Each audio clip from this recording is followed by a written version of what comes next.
Carla at Jomar sumabak sa matinding katanungan ni Kalinga Prab. Mabubuking na ba? Totoo kaya ang sinagot ni Carla?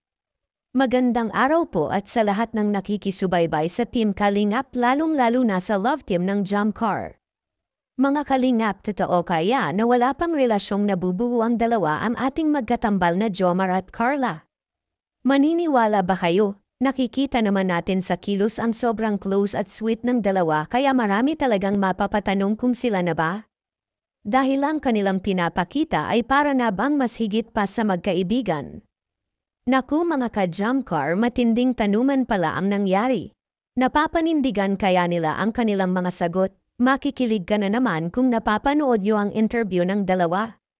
Dahil nasa bagong bunot ng ngipin itong si Bibi Carla natin ay mapapasagot na lamang siya sa mga katanungan ni Kalinga Prab, hindi katulad ng dati na mas pinili niya ang kalamansi noon. Crush naman pala ni Carla itong si Papa Joms kaya naman pala ay kampante na siya kay Papa Joms natin. Nakikita at nasusukat din dito ang dalawa kung gaano din sila ka-honest sa isa't isa. Sa pamamagitan ng kung paano nila ito sinagot ang mga katanungan.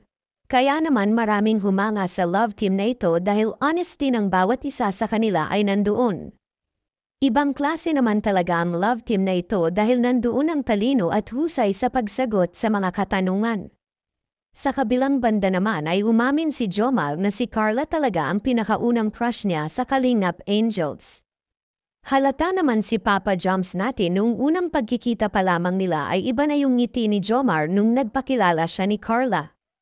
Talagang may spark na ang dalawa at hanggang sa paulit-ulit itong pagsama ni Papa Joms tuwing may vlog doon kina Carla at unti-unti na ding may nabubuong ligawan. Sa kabilang banda mga Kalingap ay hindi man inamin ni Carla na sila na ba ni Jomar ay marami pa ring hindi naniwala sa sagot ni Carla.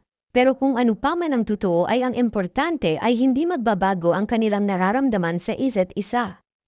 Hanggang sa muli mga Kalingap, please subscribe and click the notification bell. Thank you and God bless everyone.